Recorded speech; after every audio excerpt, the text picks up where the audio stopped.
ഉണ്ടായിരുന്നു. കുറെ ആൾക്കാരെ എയർപോർട്ട് ഹോസ്പിറ്റലിൽ കൊണ്ടുപോയിട്ടുണ്ട്.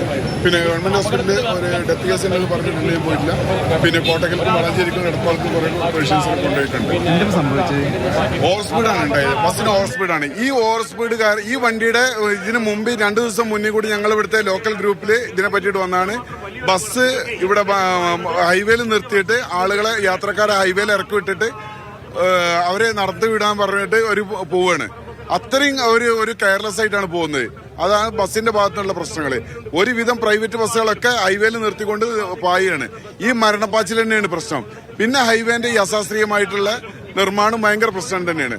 ഹൈവേ KNRCL ഇതുവരെ നാട്ടുകാരുടെ പ്രക്ഷോഭത്തിനും പ്രതികരണങ്ങൾക്കും ചെവി കൊടുത്തിരുന്നെങ്കിൽ ഇപ്പൊ വർക്ക് കഴിഞ്ഞതിന് ശേഷം KNRCL തിരിഞ്ഞു നോക്കണില്ല. ഞാൻ തന്നെ പലതവണ ഇവിടെ KNRCLന്റെ റെഡ്ഡി ഉണ്ട്, പുള്ളിക്ക് ഞാൻ പലതവണ മെസ്സേജ് ചെയ്തിട്ടുണ്ട്. മുമ്പൊക്കെ മൂപ്പർ പ്രതികരിച്ചിട്ടുണ്ടായിരുന്നു, അനുകൂല സമീപനങ്ങൾ എടുത്തിട്ടുണ്ടായിരുന്നെങ്കിലും ഇപ്പൊ യാതൊരു പ്രതികരണം ഉണ്ടായിട്ടില്ല. ഒരു ഇതുണ്ടാവില്ല. ഈ വർക്ക് കഴിഞ്ഞപ്പോൾ പുള്ളിക്ക് യാതൊരു നോട്ടമില്ല, ഒരു പ്രതികരണവും ഇല്ല എന്നുള്ളതാണ്. അത്ര അശാസ്ത്രീയാണ് ഇവിടെ.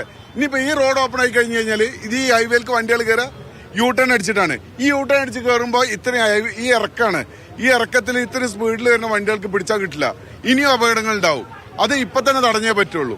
ഇനി ഇല്ലായിരിക്കണമെങ്കിൽ ഇനി ശ്രദ്ധിച്ചേ പറ്റുള്ളൂ. അപകടങ്ങൾ കഴിഞ്ഞു, പക്ഷെ ഇനി ഉണ്ടാവാൻ പാടില്ല എന്നുള്ളതാണ്.